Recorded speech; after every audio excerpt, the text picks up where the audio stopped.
So I've been asked to remake this video, 30 hits of LSD. Here's what happened is, I was working at this coffee shop back like 10 years ago on Mill Avenue in Tempe. And at the end of the night, I would put all the pastries and shit outside next to the dumpster instead of throwing them in the dumpster so all the homeless kids could go and, you know, pick through them and shit. And I wasn't supposed to. You were supposed to throw them in the dumpster and lock the dumpster, but I said fuck that, because they were always gone in the morning by the time the boss got home, or got to work, so. Anyway, I was walking down, gonna catch the bus, and this hippie guy comes up to me, and I don't remember his name, but I'm familiar with his face. He's like, thanks man for the fucking food all the time, you know, and he was high as fuck. He's like, you want a fucking trip tonight, man? And I was like, I was off for the next day or two, so I was like, sure, man. He's like, open your mouth. And stupidly I did, and he had an eyedropper, and he squirted a bunch of fucking acid in my mouth. Like, I could feel it. Like, and you're not supposed to. I could feel the shit running down the back of my throat. And I was like, dude, what the fuck? He's like, oh man, you're gonna be high. That was like 20 or 30 hits of acid, man. And he was right, because I used to, well, back when I sold acid, you know, I used to use an eyedropper to put the drops on individual hits, and an eyedropper will hold about 20 to 30 hits. So I knew I was in trouble. So my goal was to get back to my house as soon as possible before the shit kicked in, right? Because I didn't know what to expect on that many hits. I'd never taken more than like 3 or 4 at a time. And 3 and 4, you're pretty high. Well, I got on the fucking bus and it kicked in. You know, usually it takes like an hour to kick in and shit. No, this kicked in like 20 minutes. So I'm kind of fucked. And you know how like when you're on acid, like, you know, shit kind of breeze, you know, the colors are brighter, you know, you see tracers and shit. Not on 20 or 30 hits you don't. You lose your fucking mind, man. Like I almost went blind. I was hallucinating so hard. I was seeing just shit like melt before my eyes. I couldn't read. My whole frame of vision was like constantly like shifting like that. I was like, what the fuck? And I missed my bus stop because I was high as fuck. I got off at the wrong bus stop, and I was only like maybe a mile away from my house, right? But I was so high I couldn't even fucking walk straight, man. I ended up sitting next to the canal, talking to myself until the sun came up. And I peaked for like 5 or 6 hours, man. Not like 1 or 2 hours, like with a couple hits. I peaked like at least 5 or 6 hours. I lost all concept of reality and time. It was quite spiritual, and I wasn't really scared though, because I knew it was just a drug. So I was more worried that I couldn't find my way home, and it took me like 8 hours to, like, which should have taken me like 20 minutes, but I made it. And I was high for like 2 days. It kind of sucked. I started to get worried after a while, because I was like, am I ever gonna not be high again? And so yeah, that was my experience. I don't recommend taking that much LSD. It's probably unhealthy. I don't think I've been right ever since. I got like a tick now.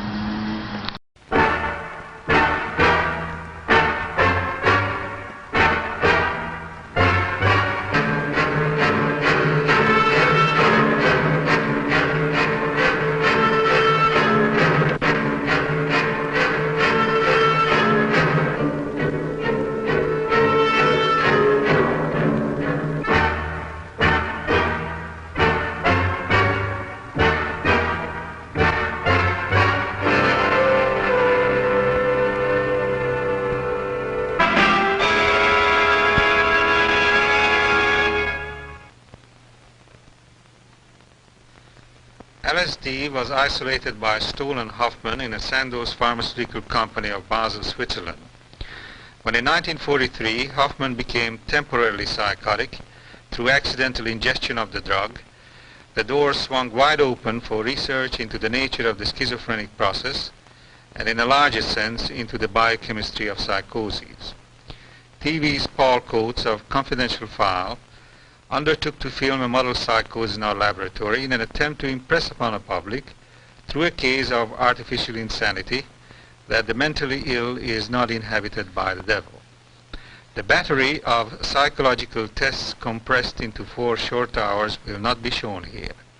Our attention will be focused on the experiences of our volunteer subject, Bill. It's exactly 12 o'clock and we're ready to start this experiment. I'm going to give you this cup that contains lysergic acid, 100 microgram. Will you drink it? How did it taste? It had no taste. How did it look? Colorless. Now, would you tell me your name, please? William Millark. And what is your address? 3540 The Paseo, Los Angeles, 65. And your age? 34. I would like to ask you to describe me your profession. I'm an artist. Painter? That's true. Yes. So suppose we're going to ask Mr. Coates to come in here and act as the subject, and Mr. Mante, our technician, will give us your equipment. Oh, surely. And your charcoal, and here you are, ready to go. Oh, fine. Bill, go ahead. Oh, thank you. How's this? That seems good. If you just look over this way.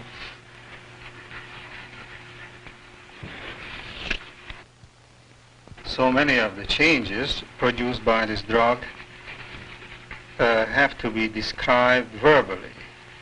And here we have the advantage of an artist who is able to draw a sketch, and you can see all the changes just by simply observing the various distortions that will take place in your own portrait. That's just about ready then, is that right? Well, as far as I can go without distorting it too much. All right, now let me see it. Now let's show it to Paul. That's an excellent likeness, isn't it? 12:17. This is a good time to do the control EEG, so we go next door. In less than 2 hours, LSD will reach its climax. In most subjects, the alpha index drops, and the frequency analyzer will show the gradual emergence of the fast frequency bands. Single light flash will block the alpha waves for at least twice as long a period as it does now. It will modify each time the visual illusions Bill is expected to see as he lies in a dark cage with his eyes closed.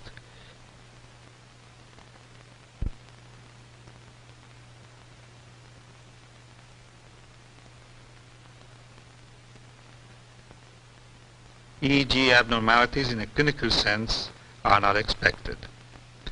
Now we'll go back to the other room. Before he sits down, he remarks that he begins to walk on air. Here and there, a forced, irrelevant giggle. How do you feel? Well, I feel very fine. I feel very buoyant and light and resilient. I feel as though this chair is not as solid as it seems to be. I have a feeling that my hands are not resting against this chair, and I see flashes of color quite a bit. I see this rug, for example, seems to have an awful lot of the complements of violet and yellow. I see a lot of violets and yellows. Do you know what the exact color of this rug I might assume be? that it is gray. You assume that it was gray? Yes. All right. Now, do you find any difference between one half of your body as opposed to the other half? Well, I have a sort of a wavering tendency. I don't know which half is trying to get into the other half, but somehow or other, and I seem to be going like that. One half. It's a very pleasant feeling of nausea, and Why did you laugh? Why did you laugh just now? Because the rug seems to be billowing, pulsating. Can you influence that pulsation? Hold your breath, for instance. Take a deep breath, hold it. Did you stop the pulsation? More or less. Now breathe out. Did it change again? Well, just it gets a little cleverer, that's all. Clever. Yes. In what way does the Well, rug becomes cleverer? It seems to feel that I'm going to watch it. You have the feeling that the rug feels that you are watching it. Is that correct? No, well, somehow or other, I think that I'd like to rescue myself from the idea that there's so many different realities here. Somehow I feel an observer, and I feel as though all these people are observing me and very amused and very good company. But at the same time, I feel as though I'm in a more exalted position. Do you feel sorry for me that I'm left out of this experience? Well, I have a feeling that you're enjoying it with me. Well, I am enjoying it in a sense, yes. Would you give me a description of the first thing that you see with eyes closed, and then later on I will hand over a drawing board and try to draw a sketch of it, all right? Now close your eyes first. Close your eyes now. What do you see? Oh, right. Go ahead. You can open your eyes if you want to draw it.